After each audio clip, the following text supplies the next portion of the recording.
that there are very few professions that are widely misunderstood. And I think public relations is definitely one of them. People often sort of ask us, so what do you really do? What is PR? Are you a PRO? Back in the day in the government you had public relations officers. So we're like, yeah, something like that. What do you mean? Because no, it's more than that. Or they'll ask you, oh, it's advertising. Or now, of course, they'll think that you're just doing social media posts. So, and also the classic is my mother, who's 89 years old. And she turns around and tells me, she thinks that I'm part of this big, grand rescue operation because every time she's trying to communicate with me, I'm like, I'm having a crisis. So, what do you think? There is definitely a gap in understanding of PR, and it's such an irony because the people who really are responsible for steering public opinion, that's us, are not able to do that about their own function. So here we are today with a power-packed panel to talk to you about what PR does and how significant it is to business. So let's start. We've got Nidhi, Sonakshi, Reema, who's an ex-colleague, and Divya. So listen, we're master storytellers, and we're very good at elevator pitches, especially in today's world where everyone's attention span is like a fly. So I want to start by asking you to introduce yourself in storytelling style in just 60 seconds. Whatever you want to convey to this fabulous. Thank you so much, Rakhee, for this question. I think storytelling is something we've been since I started my career in the last 20 years. And when I stepped into PR, I was told with one of my PR heroes, PR starts internally first. You need to get into PR with your folks, then only you can go outside. So I think I started with my PR making this industry. I think I'm sitting here keeping in mind I have basically a hall full of 500 people and I would know almost each one of them. So I have played my story well and built my PR internally first. Thank you. Hi, good evening everyone. Thank you for having me here. I'll start very quickly. For me, PR, it all started because my mother wanted me to be a lawyer. And she's like, you do, reasonable dialogues with me. I think you can make a profession out of it. Then I realized lawyers is too much of studies. And this is something which really caught my attention because it's often thought that, if I go to the basic content or, talking or just the art of writing an email is an easy job. It's not. I've realized in like 12 years of profession, it's one of the most difficult things you can do. And when you know that you have a talent that can help organizations create fairy tales around them and save them from crisis, I think that gave me a bridge between the law part and the PR part, and here I am. Thank you, Rakhee. It's actually quite a privilege to be here because this lady sitting on my right is the one who introduced me to the whole business of hospitality. So thank you so much. It's like literally walking down memory lane when I started in Taj. So I don't think storytelling as a concept is something you can really define in 3 words or sentences. What I would say is that as the function, as business leaders, we've got you covered. We make you look good. We apologize when you're wrong. We draw the attention to the brand. So for the crisis to come back, we really got you covered. And that's what storytelling to me is all about. Good evening everyone and thank you, Rakhee. It's lovely to share the stage with all of you. When we talk in terms of storytelling, I think to me it's an emotion. And I think when we talk brands are first identifying emotions. And I think that's what PR does. I think somewhere down our journey, we were all very good with words. We were very good with how we interacted and engaged with people. And I think that's how we carried all of this and brought it forward in what we call public relations today, right? So storytelling definitely. No mission is complete unless there is a good story behind it. And however sustainable it may be, however data-driven may it be, but from the beginning to the end, I think if it is crafted well and presented well, I think the impact is much larger. So I think storytelling behind anything is really important. That's a very good point to make about emotion. That's what we're meant to do with our work, is to build that emotion. Thank you. Great, thank you for that. So, Reema, that question is actually going to convince your internal stakeholders, especially general managers, management, that what you do really makes a difference to performance and really impacts business. Because that's the number one question we have asked. How are you aligned to business objectives? How do you do that?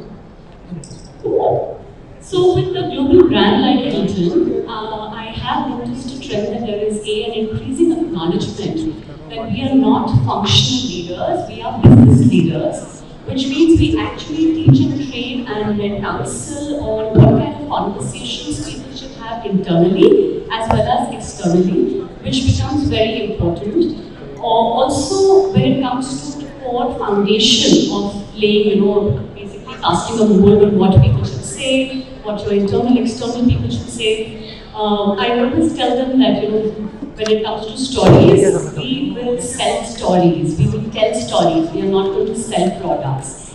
The product-driven communication is passé because it's dry, it is uninspiring, it is monotonous.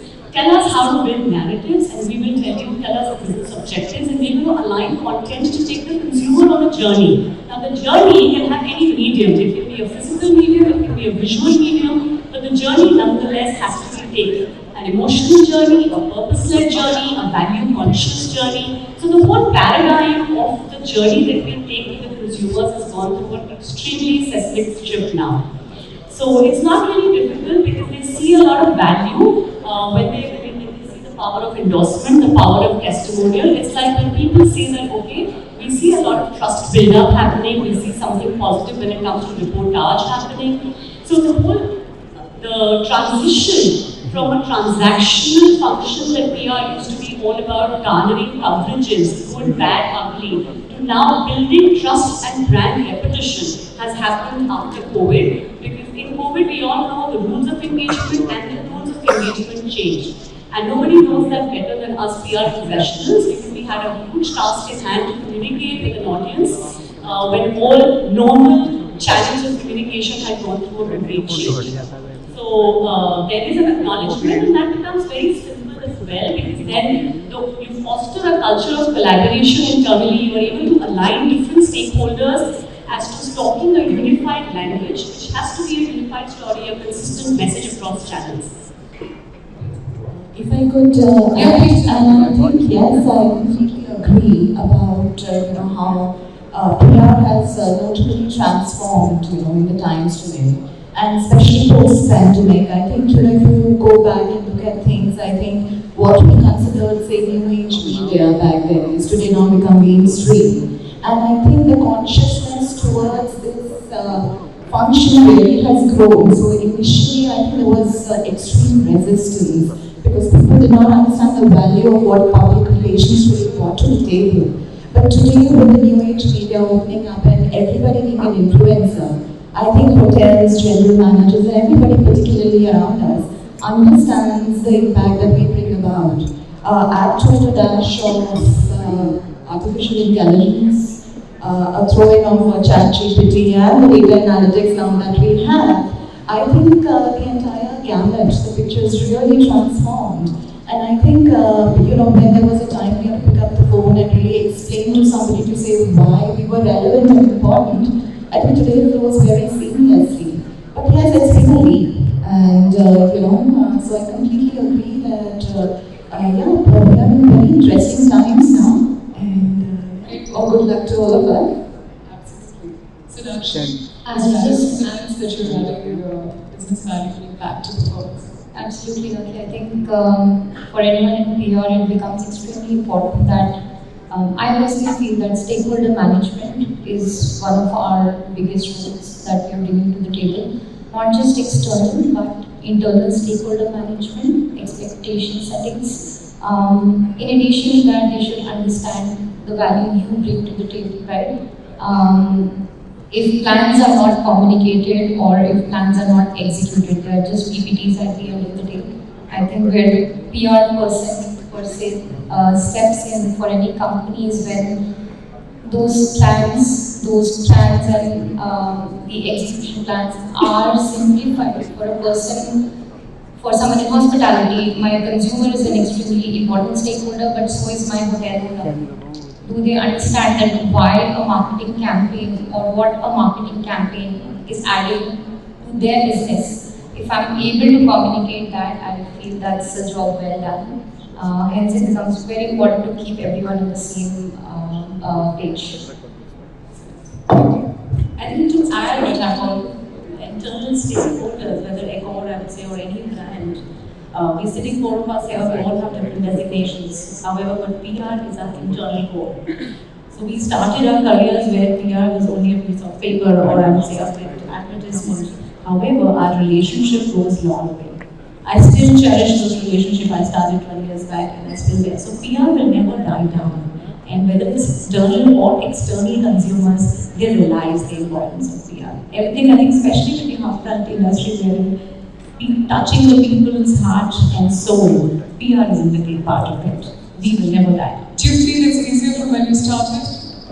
It wasn't, it's not about easy. I think hospitality industry was growing that time. It's not about being easy, but we were welcomed with open heart. I would say I was very lucky to have rest of the mentors who were welcomed and they were ready to take us as an integral part of the society and the industry. So I always feel whether you're internal stakeholders or external, they welcome you, they understand the importance of you being there and standing still for them. That's very good to know. So, as we all know, we are general managers and senior management's 3 AM friends, because that's when a crisis hits and that's when they call you, the first one to call you. You're also the first to be called when there's a white egg festival. But in equal measure, when they do something interesting, like there's a new restaurant opening or a spa, the first people that they turn to is PR. You make news, you break news, you have the overview of the entire business context. You're really significant, but yet you will never find a PR person who's become a CEO or in the C-suite of the executive committee of the hotel. Why do you think that's happening? What's going wrong? What are we doing wrong? How do we change it? I think, Rakhee, it's not about what we or they are doing wrong. It's not about a day-to-day situation. It is about the understanding of a particular sector. So in case PR becomes restricted to shaping narratives here, shaping conversations, building repetition and enhancing repetition. So when I speak internally, I am the master, I'm a wordsmith, I would like to say that. We don't sell rooms in hospitality as PR leaders, we sell imagination, we sell creativity, we sell value, we sell purpose. So come to me if you want to sell all these things, but if you want a hardcore operation-led communication or an operation-led conversation about revenues and ARR and ADRs, that is a facet that doesn't come naturally to me and I don't enjoy that. So I am a storyteller and I would like to restrict ourselves to that, but we are business leaders like I said before, and so our business leader, we complement the people who we work with. Maybe not to take over the role what they're doing, but they will not be able to go and speak at a conference or any to the media without the role that we play. So I think it's very important for me to, at the end of the day, let's accept it. That's a fair point to make, but I think there are lots of young people who go to the aspiration and we need to see some sort of positive momentum there. Maybe do you want to add? I think, like you mentioned, the 3 AM friend. Yes, we are the 3 AM friend and we never switch off our phones. Being PR and communications manager, it's always there. And when there is a light playing at night, we all sync up and meet as well. But I think the trends are changing. In operations, we used to see the general managers only from front office and food and beverage. We see director sales and marketing moving into general managers now. And there are a lot of positions I see is being given to the PR and communication, because what we bring to the table is eye for detail. The kind of level of communication which is required, whether it's internal or external, to any stakeholder, we bring that expertise on the table. And I think in the time coming, we'll see the powerful positions being held by any one of us as well. I'll just add to that a lovely question, Rakhee, because I've actually done a media briefing at 3 AM. So I feel, one part of the job is definitely turning your leaders into storytellers, because what we cannot speak in front of the media, they are doing on our behalf, right? In addition to that, I also feel that there's always that aspiration to do great. I do at the same time feel that while the industry is evolving, PR is looked as a support function at this point in time, because operations and the day-to-day running of a hotel or a company takes the first place, which it should be, because that's how you're running the business. But in no way I'm saying or undermining what we do in the background. That is extremely important. I think it is time now, with so many changes we have seen in the industry in the past 2-3 years. I think it is time that PR is integrated softly into that mainstream business functions, because it is important. It's where the buck stops. Absolutely, I think it needs to be more at the forefront. You do find people from sales and marketing moving to operations and becoming general managers. I think really good if we are able to also start doing that, getting that operational edge and understanding. Divya, do you want to have the last word?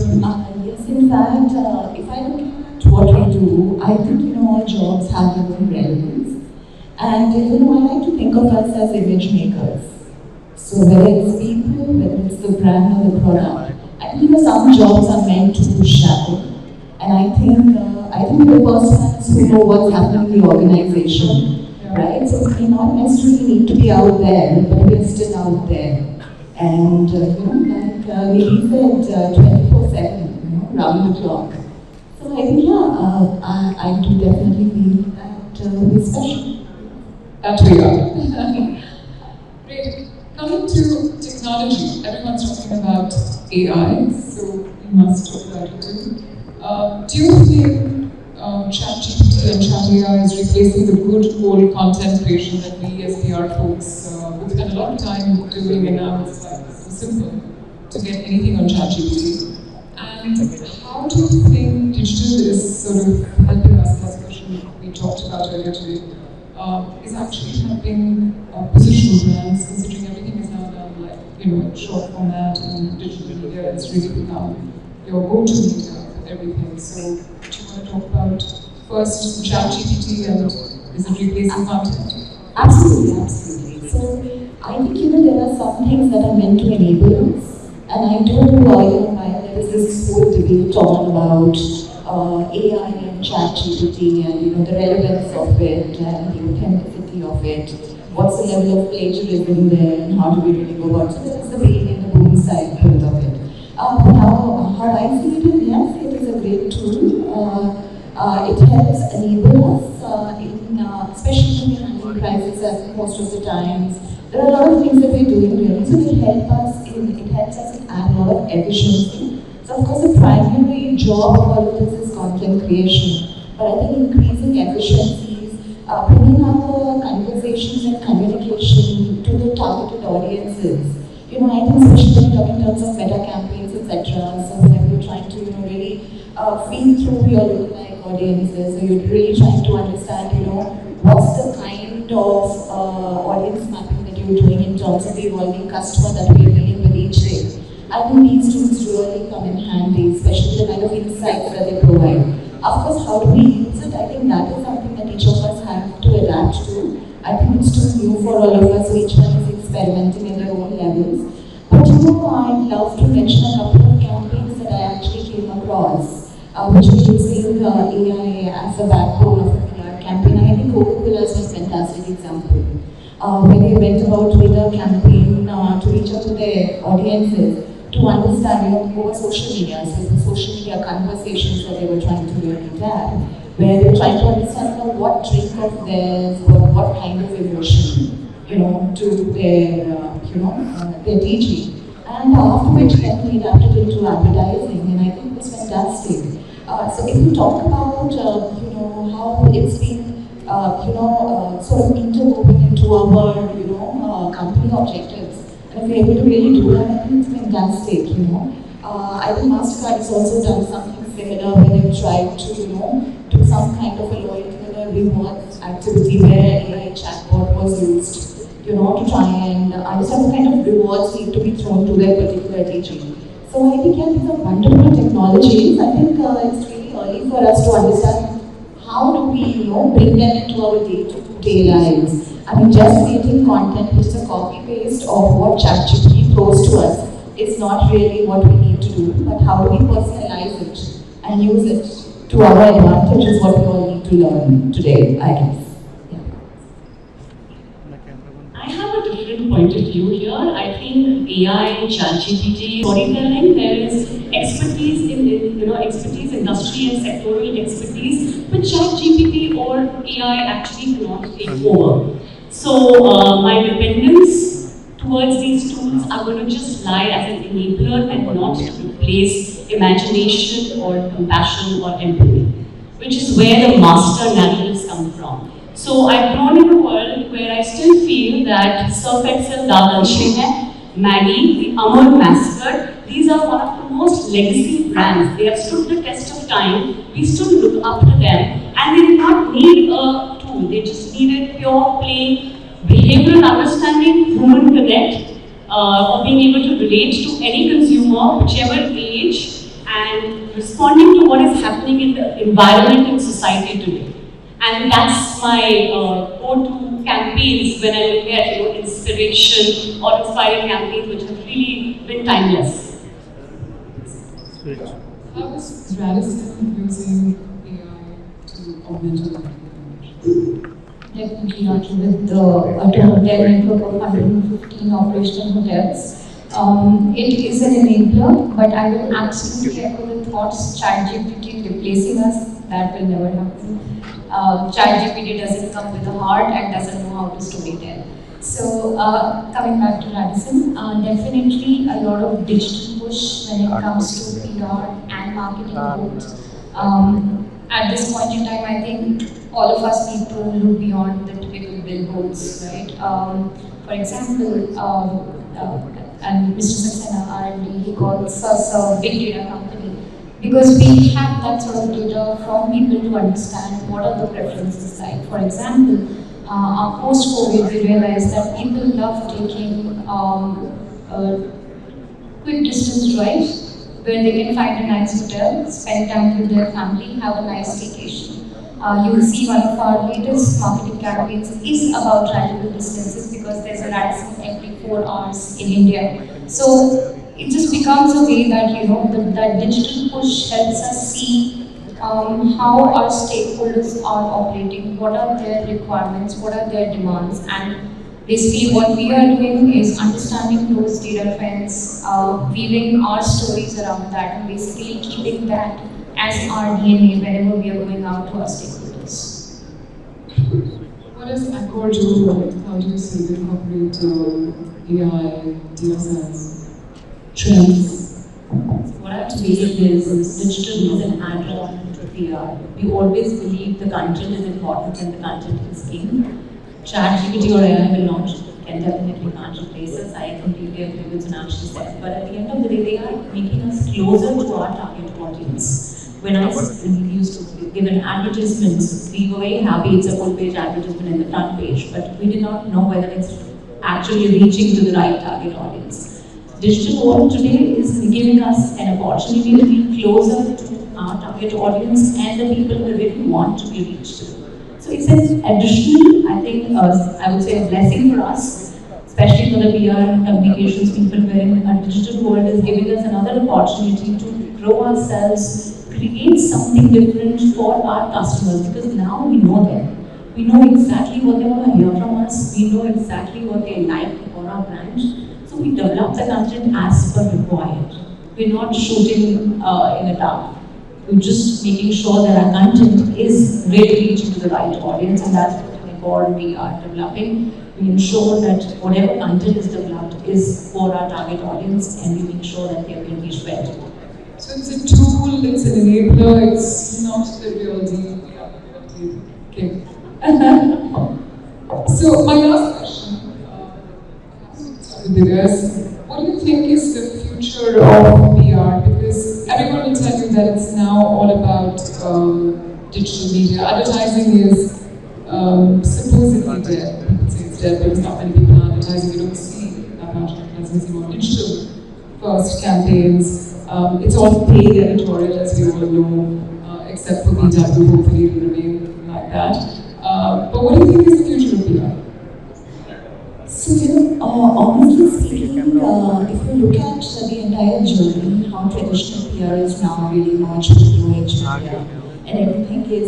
So today, when you look at the campaigns that we are running, they are always 360 degree, right? So it's not that one can be left behind without the other. I think each complements each other when we're talking in terms of advertising as well. So there are some times when an effective front page jacket in a newspaper is very impactful. It could perhaps have a trigger that is, sort of linking you back to a digital activation. So, I don't think that, so I think we've become more stronger with the way the world has opened up and the digital spaces have opened up for us. For instance, recently we look in terms of how Meta has evolved. So, there are certain AI tools that they've bought in, say, in an Instagram per se. But there are some things like broadcast channels that you can really create, right? So, the same traditional press release that's going to my mainline media can also be thrown to my audiences. So, I think earlier there was this concept of earned media versus, paid media. I think today, the keywords that we need to sort of frenzy around are earned media and the impact on ROI. So I think it's very linkable today. So I clearly feel that, we become more mainstream. So communications have, everyone is speaking on this panel, become conversations and storytelling, but it's also become very smart, objective-oriented, very measurable, very impactful. And I think we're only going stronger with the way the digital platforms are opened up. That's true. You're able to measure engagement far more effectively thanks to digital communication. That I absolutely agree with. So, Reema, what do you think the next normal is for PR? It's going to be three-pronged, as far as I'm concerned. One is going to be authentic, genuine, relevant storytelling, which means that's one point. Data-backed pitching, and socially conscious content. Brands would need to understand and believe that audience's consumer is not a fool. They also want to tag along and hitch their wagon to a brand which walks the talk. So we've got to make sure that our PR exercise, our PR tools need to add on to what the consumer either knows or tell the consumer that they do not, something that they do not know. So it's pretty much these two things, otherwise we're simply adding on to the background noise in this sea of ocean and information, the ocean of information that we have. So it has to be value-based and insight-based, otherwise it's background noise. Yeah, this is storytelling and effective storytelling. What do you think the next normal looks like for Accor and for PR in general? I think digital is, of course, going to be the future. All of us, I think we started taking care of social media, I think, since inception as well. This is part of it. We always wear multiple hats with PR, marketing, or digital. So I think it is giving us basically a platform to learn and grow more and strengthenize our own effective PR. Because storytelling is not dying whether you take it on a social Instagram reel or a press release. So digital is definitely going to stay and give us more platforms to enhance our skills. However, we have to continue enhancing ourselves as well because we got to be the content king and we will be there to utilize that as well. Sonakshi, the last word on will PR, is PR here to stay? Absolutely. I think for me, the future of PR is digital and data-driven.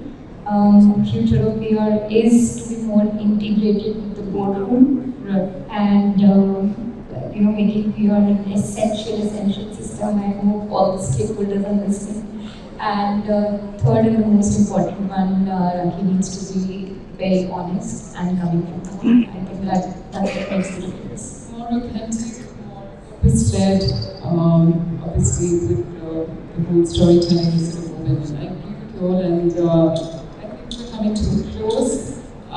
So obviously, whilst you're doing all of the things that you think we are, which is writing and guiding journalists and influencers and writing press releases and managing crisis, but we're actually so much more.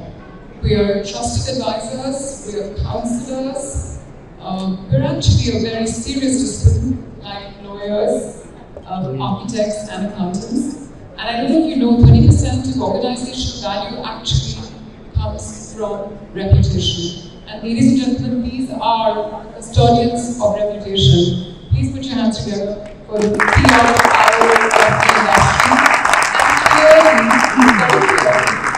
PR people too need spokespeople. So we're counting on you to do that. And I know I have to acknowledge that I worked with some wonderful people who understood PR and they're sitting right here. Veer Singh, Farad Jawad, Mr. Varti, and of course my rock star boss, who I still work with, Mr. Puneet Chhatwal, these people really got PR. So thank you for that, and please be our spokespeople from now on. We need you. Thank you very much.